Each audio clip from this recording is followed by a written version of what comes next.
Well, you know, I always say to the nuke people when they talk to me, I always say I'm all for nuke if they ever make it economical and if they ever make it safe. Right now, it's the least economical probably of any. It competes with coal for probably being the least economical. They used to say when they were building these plants, and I remember this, it will be too cheap to meter. Okay? There's not a single utility in this country that will build a nuclear power plant today unless 100% of the construction costs are paid for by the federal taxpayer. So why is that? And then, at the end of the life cycle of the plant, we have to store their waste for 30,000 years, which is 5 times the length of recorded human history.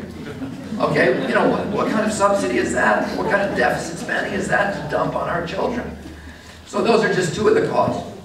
The biggest cost, you know, I also say safe. They say, well, we are, you know, we're safe. We only had 3 Mile Island and Chernobyl and Fukushima, and, you know, other than that, we're really safe. The Russian National Academy of Sciences just did a study this year, which people should look at.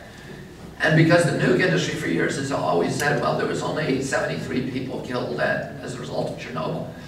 This is a meta-review of all the scientific paper and case reviews that have been done on Chernobyl, and it shows that 968,000 people have died in Russia and the surrounding countries as a direct result of Chernobyl. Almost 1 million people died, okay?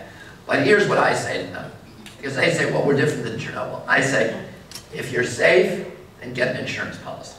Just like every other industry in our country, if you're safe, get an insurance policy and then compete in the free market. You know, they can't get an insurance policy. The insurance industry won't write them a policy because they're too risky to insure. And if they had to write them a policy, it would be so expensive, they couldn't compete in the marketplace. So it's not just a bunch of hippies in tie-dye t-shirts who are saying you're unsafe. It's guys from Wall Street, black ties and suits, who are saying you're too risky for us to insure. And in a capitalist society, the insurance industry is the final arbiter of risk. You go home and look at your homeowner's policy. Every homeowner's policy in this country has a provision in it that says this policy does not insure you against radiation contamination caused by a nuclear power plant. So you are now insuring yourself against their mistakes. No other industry gets that gift. That is a huge subsidy.